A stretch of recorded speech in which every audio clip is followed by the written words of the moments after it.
Sur la finish line du Bike-in-Man, ça n'est pas un inconnu. 8e Bike-in-Man, 4e victoire.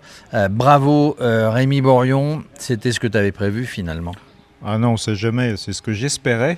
Mais après, on ne sait jamais ce qui peut arriver. La starting list, il y a sans arrêt des nouveaux. Donc ça c'est bien goupillé pour moi là. Alors quand je t'ai vu, hein, on refait un petit peu le déroulé, je t'ai vu passer, tu étais en 4e position au CP1. T'avais pas l'air dans ton assiette, hein. Enfin c'était non, ça allait. Tu es reparti assez vite, mais tu as dit bon, c'est pas comme d'habitude. Ouais, puis plus globalement, les premières journées, je suis jamais très bien. J'ai des nausées, des trucs, puis après ça part. Ça part en pédalant, c'est une bonne recette finalement. Ouais, mais il faut pédaler 3 jours, quoi. Il faut pédaler 3 jours. Bon, toi, c'est ta plus belle victoire. Qu'est-ce que tu avais gagné auparavant, Bike-in-Man? Le premier, c'était son ancêtre à Alpes-Maritimes, c'était Qui partait du Canet, oui. Oui, c'était ça, c'était celui-là. Après, j'avais gagné l'Ora, et puis l'année dernière, le Corse. Bon, toujours, quoi qu'il arrive, un peu de montagne, beaucoup de chaleur, des animaux. C'est une belle victoire pour toi aujourd'hui? Ouais, je trouve que c'est ma plus belle en fait, parce que j'ai exploité au mieux la stratégie et mes connaissances de moi-même et puis des autres. Donc c'est bien. Alors, il t'a donné du fil à retordre, hein, parce que le second est arrivé à peu près 1 heure après toi, 54 heures. Toi, c'est 50, à peu près 53 heures. Je sais même pas. Ouais. Et puis le second, hein, vous êtes suivi dès le départ. Toi, tu es parti dans la dernière vague. 4e pour toi au CP1, 2e au CP2, 3e au CP, 2e au CP3. Et puis finalement après tu lâches les chevaux et puis bon voilà, c'était ça à lui, en tout cas si on parle de lui on peut le féliciter, c'était son premier Bike-in-Man. Ah non mais il est fort, hein. Enfin, on l'a tout de suite vu partir devant, personne n'a réussi à le suivre, enfin même essayer en fait. Donc je pense que s'il s'y met un peu sérieusement, il peut faire des dégâts, quoi. Alors, c'est ta 4e victoire. Toujours la même préparation, dis-nous un petit peu pour les gens qui nous regardent. Évidemment, du repos avant, de la préparation. Je crois que tu as fait combien de kilomètres depuis le début de l'année? 15 000. Enfin, en fait, 15 000. C'est suffisant en fait. Oui, bah oui, la preuve, j'ai gagné. Mais oui, le repos avant, je fais jamais trop en fait. Mais Tu pédales, enfin tu es cadre dans l'informatique je crois, tu pédales très régulièrement, tu sors tous les soirs, pas en boîte, hein, en vélo. Le week-end, il faut être vraiment très régulier pour se préparer pour un Bike-in-Man. ouais, enfin, puis moi j'aime ça, donc c'est pas un problème. Mais puis quelles que soient les conditions, je vais rouler en fait. Donc ouais, les kilomètres, c'est le nerf de la guerre, hein. Les kilomètres, oui, c'est pour avoir, comme on dit dans votre jargon, le coffre déjà, avoir suffisamment de kilomètres et puis après on gère. Tu sais le gérer, tu étais en train de dire que ton expérience des autres Bike-in-Man finalement t'a servi.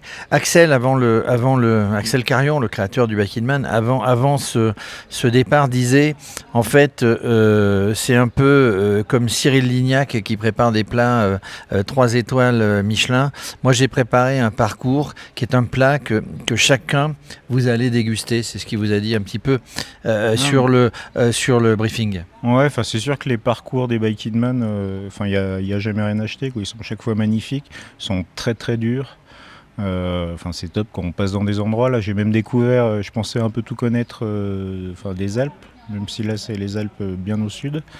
Mais j'ai découvert des grands cols top. Que tu connaissais pas, enfin Ah tu ouais. en avais peut-être entendu parler, Ouais, même pas. parce qu'il y avait 52 cols, hein, donc, dont certains mythiques, et du rail de Monte-Carlo et du vélo. Parfois quand tu es sur le vélo et que tu souffres, parce que forcément tu souffres, on va pas dire que vous arrivez les doigts dans le nez, tu dis purée le Axel, hein, il aurait pu y aller mollo. Hein.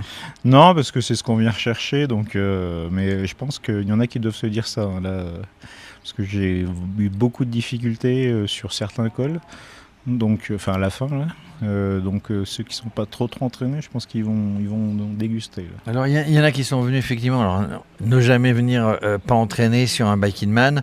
Il y a eu quelques abandons évidemment, bon ça c'est le lot, parce que premier jour plein de chaleur. Ouais, on n'a pas eu de chance, là, mais globalement, on a souvent des canicules sur les Bike-in-Man, donc il faut essayer de gérer au mieux, quoi. Et c'est sûr que c'est une source d'abandon évidente, quoi. Donc la récupération, t'as dit, si tu veux, t'as une piscine, je sais pas ce que tu vas faire ce soir ou demain, une piscine qui est devant nous, récupération, parce que Bah, t'es inscrit sur un prochain. Et bon, il faut vraiment récupérer pour refaire un 1000 bornes. Je crois que c'est dans un mois, c'est le Aura qui part de Villard-de-Lans. Oui, c'est le 20 juillet. Il est un peu différent, t'as regardé le parcours, il est un peu différent. Je connais bien l'Ardèche, enfin bien. Et il a l'air magnifique là aussi. Le parcours, j'ai hâte d'y être. Tu prends un appareil photo pour... Non, t'as pas le temps. Photo, moi j'ai pas le temps. T'as pas le temps. Bon, écoute, on te retrouve en tout cas. Bravo, félicitations. Un temps record, des paysages merveilleux. Vous êtes deux à le dire et les autres le diront, même s'ils vont souffrir un petit peu plus longtemps sur le vélo. En tout cas, on t'attend parce que tu vas jouer la gagne dans un mois. Ouais, sûrement, oui. Sûrement. Et puis après, s'il manque des points, t'en feras un troisième pour le championnat. Ouais, je sais pas là. Enfin, on verra. Si je veux pas. Ouais, c'est ça. Ouais. Je vois dans tes yeux que tu meurs d'envie si tu fais un bon résultat. En tout cas, bravo. Tu es toujours disponible pour répondre à nos questions. Tu es toujours souriant avant, pendant et après. Bravo. Tu es arrivé avec un point fermé rageur. Tu es bélier de signe. Un bélier, non, c'est ça? Oui. J'ai bossé. Oui. Tu es né en avril 1971, c'est ça? 74. Non, il faut pas le dire. En tout cas, tu as bossé. On t'a vu sur des films, on t'a vu sur des photos avec un point rageur. Tu étais vraiment content. Ouais, super. Je suis très content. Merci en tout cas, Rémi. Merci, Jérôme. Je suis sur le Bike in Man Valberg. Les coureurs ne vont pas tarder à partir. Je suis avec Stéphanie. Stéphanie, c'est Ecoy, un des partenaires majeurs du Bike in Man depuis l'année dernière. Voilà, c'est ça. On est ravis d'être là, ravis d'être partenaire de Biking Man. Et d'ailleurs, on a développé toute une gamme qu'on voit derrière nous, de vêtements. On a les vêtements, les maillots. On a des vestes. Voilà. On a les chaussettes, on a les gants. C'est vraiment étudié pour le Biking Man. Exactement. Tout a été développé avec Axel Carillon, qui a fait en sorte que les produits soient vraiment adaptés à l'ultra distance. Voilà, parce que c'est un testeur pour vous. Voilà, il nous aide à élaborer les nouveaux produits, dont derrière vous, on a un maillot où vous pouvez mettre des flasques à l'intérieur. Donc ça fait de l'hydratation en plus, un accès qui est facilité sur l'avant. Et voilà, il y a plein de nouveautés cette année encore pour Biking Man. Alors tout pour l'ultra distance, tout pour le Biking Man, mais Ecoy, bien connu de tous ceux qui font du vélo, c'est pas uniquement les coureurs d'ultra distance comme ici, c'est aussi 4 équipes du Tour de France qui sont équipées. C'est ça, tout à fait. Donc là, on va les retrouver dans peu de temps. Donc avec nos produits qui sont élaborés aussi avec eux, puisqu'ils participent justement à la conception de nos produits, ce qui fait de notre marque des produits premium et qui sont un très bon rapport qualité-prix aussi, quoi. Alors je regarde sur le stand, on a dit les maillots, les chaussettes, on a les casques, différents types de casques évidemment, adaptés à votre tête, des lunettes pour le soleil, parce que quand on fait du vélo, il y a forcément du soleil, et des photochromiques, voilà. Vraiment tout est vraiment adapté à la pratique du vélo, mais aussi peut-être le triathlon, l'ultra-trail, j'imagine. Exactement, on a une gamme triathlon. Là, d'ailleurs, on va partir sur un gros salon en Allemagne, Roth, c'est un des plus gros triathlons au monde. Et on a des gammes qui sont vraiment adaptées à la pratique intensive de toutes ces disciplines. Et on a la nouvelle chaussure, je ne sais pas si elle est là, la fameuse nouvelle chaussure qui est sortie il n'y a pas longtemps, qui est révolutionnaire. Voilà, c'est pédales et chaussures, donc c'est un système vraiment innovant. Donc on l'a sorti, ça a fait fureur parce que c'est un produit qui est extraordinaire. Et là, on reçoit de nouvelles chaussures, donc vous allez les voir bientôt sur les stands et de nouveau sur le site. Tip top, en tout cas merci à Ecoy d'être un des partenaires, sinon le partenaire majeur du Bike in Man. Et puis bon vent, ils vont tous partir, là il y a eu le briefing, ils vont tous partir pour 1000 km, on croise les doigts pour eux. Voilà, on croise les doigts et puis on les attend à leur retour et voilà, avec grand plaisir. Voilà, à votre retour, si vous manque quelque chose, si vous n'avez pas eu le temps de passer à la boutique Ecoy avant le démarrage de ce Bike in Man, vous pouvez venir, toute l'équipe Ecoy vous accueille et il restera encore plein de choses, des petits kawaii, des coupe-vent, etc. Il y a tout vraiment pour la pratique du vélo et puis estampillé Bike in Man. Merci. Avec grand plaisir, merci à vous.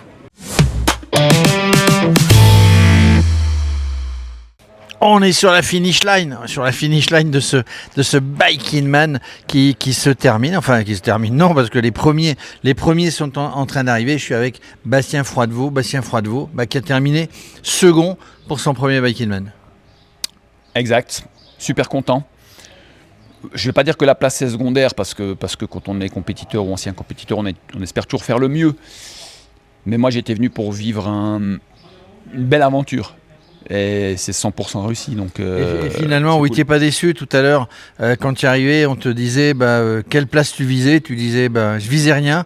J'aurais été 13e, c'était pareil. L'important, c'était de terminer et d'être dans cette ambiance. Alors j'aurais été 13e en 80 heures, ça m'aurait embêté. Parce que sur les séances d'entraînement que j'ai fait de 500 kills, je visais un peu les temps que j'ai fait, donc je suis satisfait des temps que j'ai fait. Je rappelle, tu fais 54 heures, non, 54 heures et 2 minutes. Hein. Ouais, c'est ça, ouais. 1000 km, oui. c'est marqué derrière toi, 1000 km, 22 de D+, 50 de col mythique, aussi bien pour la ligne Monte-Carlo pour que le vélo, c'est un sacré exploit. C'est un sacré exploit. Ouais, je sais pas si c'est un sacré exploit. Il y a plein de gens qui font plein d'exploits et puis on n'en parle pas, mais moi je l'ai fait pour moi. En fait, tu l'as fait pour toi. Tu t'étais fixé cet objectif de terminer. Tu t'es entraîné pour. Je rappelle que tu étais ancien pro en Suisse. Tu es vendeur de vélo pas loin de Lausanne. Tu t'étais fixé ces objectifs et tu les as atteints. Exact. Mais de nouveau, j'aurais pas fait deuxième, ça aurait pas été grave. L'important est ailleurs. Pour moi, c'était vraiment la région est incroyable. Le parcours était magnifique. Vivre des émotions pareilles, je disais tout à l'heure, en descendant le Turini tout à l'heure, j'avais les larmes aux yeux, quoi, je pleurais. C'était sur donc, la fin. Une vraie émotion. Mais 1000 émotions. 1000. Et tu t'y attendais pas à ces émotions? Ah oui, je suis assez sensible, donc je me connais. Je savais qu'à un moment donné, ça allait sortir quand tu t'investis pour quelque chose pendant un moment. Puis que tu arrives au bout, je suis assez content que ce soit sorti dans la descente du Turini plutôt que maintenant, tu vois. Ouais. Pas devant tout le monde. Voilà, non, ça me dérange pas. Mais ouais, vraiment plein d'émotions qui sont pas forcément liées au vélo, à d'autres choses.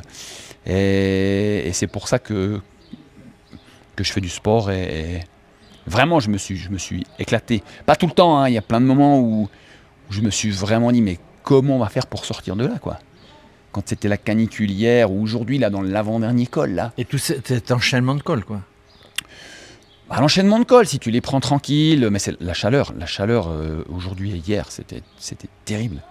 C'était terrible. L'avant-dernier col, il n'y avait pas un arbre. Pendant 1 heure, il n'y avait pas un arbre.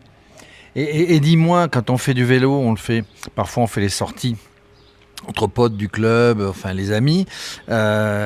Ici, on part tous ensemble par vague, mais à un moment donné, on est vite tout seul. Toi, tu as été vite tout seul, puisque tu es arrivé ici, premier au CP1 ici, premier au CP2 à Salerne dans le Var, premier à Levens, le CP3. Mais malgré tout, même si on est sur le vélo tout seul, tout à l'heure, tu m'as dit, il y a une ambiance. Il y a une ambiance quand on arrive dans les 3 CP. Déjà là, il y a les gens qui nous accueillent, donc ça fait chaud au cœur, quoi. Vraiment, les applaudissements, les gens ils sont là pour nous. Ça fait vraiment chaud au cœur. Et il y a 1000 trucs qui nous passent dans la tête. Mais vraiment, même moi, quand je vais m'entraîner, quand je vais rouler, c'est un défouloir. Et je pense à 1000 On évacue tout. On évacue tout, ouais. Et je disais aussi tout à l'heure, la recherche des solutions.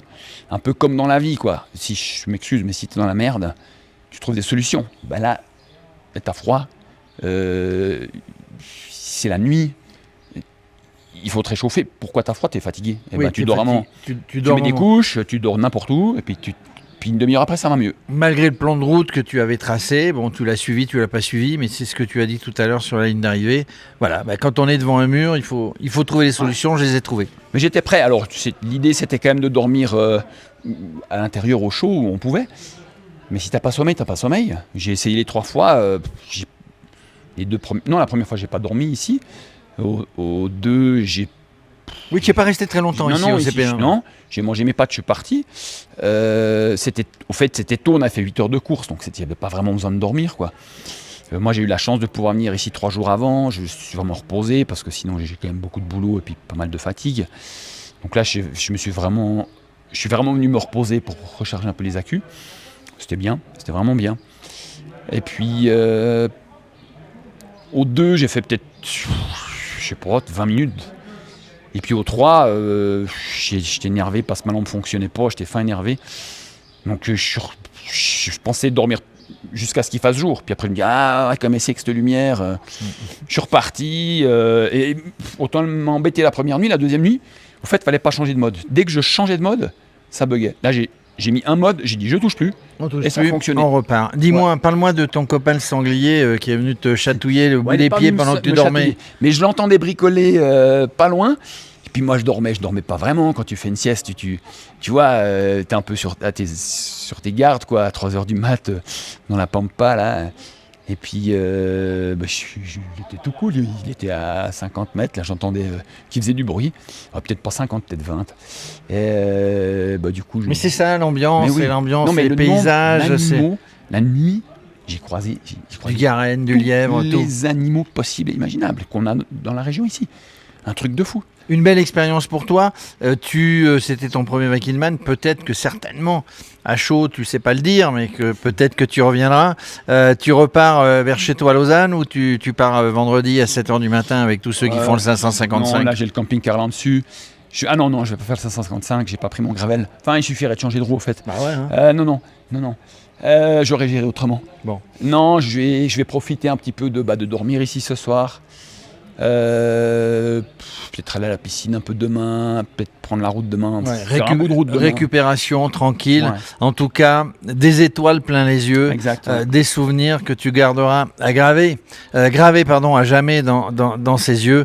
Et peut-être que tu verras d'autres paysages, parce que je rappelle que c'est un championnat, qu'il y a bientôt le Haut-Rhin pour le Viking-Man, qu'il y aura le Maroc, qu'il y a le Brésil les autres années, et l'année prochaine peut-être des surprises. En tout cas, pas déçu, nous on n'a pas été déçus. Une belle seconde place, je rappelle, en 54 heures et 2 minutes derrière un imbattable, Rémi Bourrion. C'était sa 8e participation, 4 victoires aujourd'hui. En tout cas, pas déçu. Félicitations. Merci. Et puis, on t'attend sur un prochain.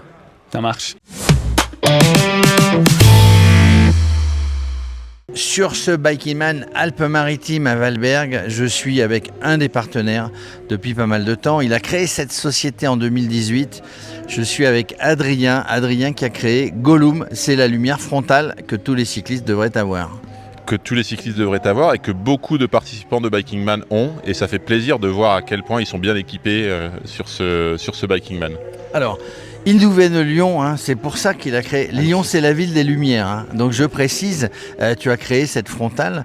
Pourquoi ? Parce que tu trouvais pas, tu es sportif, tu ne trouvais pas ce qui te correspondait, tu es parti dans cette création. Ouais, quand on a lancé Gollum, on était persuadé qu'on pouvait apporter quelque chose en termes de puissance, d'autonomie et de légèreté, qui sont les 3 critères principaux d'une frontale pour des sports d'ultra-distance. Et donc, on s'est mis à se challenger nous-mêmes, à concevoir cette frontale, et on a réussi à ce pari-là. Et aujourd'hui, on voit qu'effectivement, on a des utilisateurs Gollum qui sont hyper satisfaits de l'éclairage qu'ils peuvent avoir. Alors ils sont satisfaits parce que cette lampe elle est là, regarde, c'est une frontale, ça c'est le dernier modèle, sur batterie rechargeable par USB avec 2 batteries, mais surtout c'est léger, c'est une autonomie de dingue et c'est un éclairage très puissant. C'est les 3 choses qui font qu'elle a ce succès-là. C'est ça, et en fait l'idée nous derrière c'est de se dire que une frontale, pour qu'elle soit aussi performante que ce qu'on a envie qu'elle soit, c'est qu'on l'oublie. Donc qu'on ait à la fois par rapport au confort, donc aussi au poids, comme tu l'as bien mentionné, et puis aussi par rapport à la qualité d'éclairage qui te permet presque de voir comme de plein jour, et donc du coup de ne plus avoir cette appréhension de la nuit. L'idée c'est qu'on puisse pousser les gens à pratiquer leur activité de nuit comme de jour. Alors on parle de sécurité là, parce que je le rappelle, les contrôles viennent de se terminer au Viking-Man. Il y a de la sécurité, il y a les couvertures de survie, il y a les éclairages sur le vélo et il y a cette lampe frontale qu'on peut garder tout le temps jour et nuit parce qu'on ne va pas s'apercevoir qu'on l'a sur la tête. Et c'est marrant que tu dises ça parce que nous, ce qu'on constate, c'est que souvent, on voit la frontale qui reste 2 jours sur le casque parce qu'en fait, les gens l'oublient et que finalement, sa légèreté fait qu'on peut la supporter aussi 2 jours. Alors, on a pourtant mis en place un système d'attache qui est hyper simple et donc qui te permet de la retirer et de la remettre à désir sur ton casque très facilement. Qui a aussi un autre intérêt, c'est pour le multi-usage, passer d'un support casque à un support bandeau pour une frontale plus classique, on va dire. Voilà, très pratique en plus de toutes les qualités qu'on a données. Alors, on est sur le Bike in Man, il y en a beaucoup qui sont équipés de la lampe. On est sur le cyclisme ultra-distance, pas forcément quand on sort le samedi pour faire 100 km avec les potes. On est aussi sur le trail, l'ultra-trail, comment on appelle ça, le marathon peut-être, s'il y a des marathons qui se déroulent la nuit peut-être, sur la diagonale des fous. Enfin, voilà, on peut l'utiliser tout le temps. Oui, c'est ça. On a voulu penser une frontale qui soit destinée à l'ultra-distance et aux conditions les plus extrêmes. Donc dès le départ, on a fonctionné comme ça. D'ailleurs, pour la petite histoire, nous, notre histoire avec le Biking Man, elle remonte au départ d'une histoire avec Axel Carion, puisque il est parti sur la Transjordanie, faire le Jordan Bike Trail à l'époque à vélo, et il avait embarqué avec lui l'un des premiers modèles qu'on avait, alors peut-être pas le premier mais au moins le deuxième, et il est revenu de là en ayant testé dans des conditions avec des pluies dantesques, avec de la neige et une traversée de désert de nuit. Donc niveau testing de produits, pour nous c'était parfait, et c'est ce qu'on cherche à faire depuis le début, c'est qu'en fait nos frontales on les éprouve avant de les mettre sur le marché, et on fait de la co-conception avec quelques-uns motivés, donc type effectivement Axel par exemple. Et ensuite, on a eu cette histoire de partenariat avec le Biking Man au fur et à mesure qui s'est mis en place. Évidemment, tu en es satisfait. Combien vous êtes dans la société ? On est 5. On est 5, ça fait tout, ça fait le marketing, ça fait la conception, ça fait les réseaux sociaux, ça fait tout.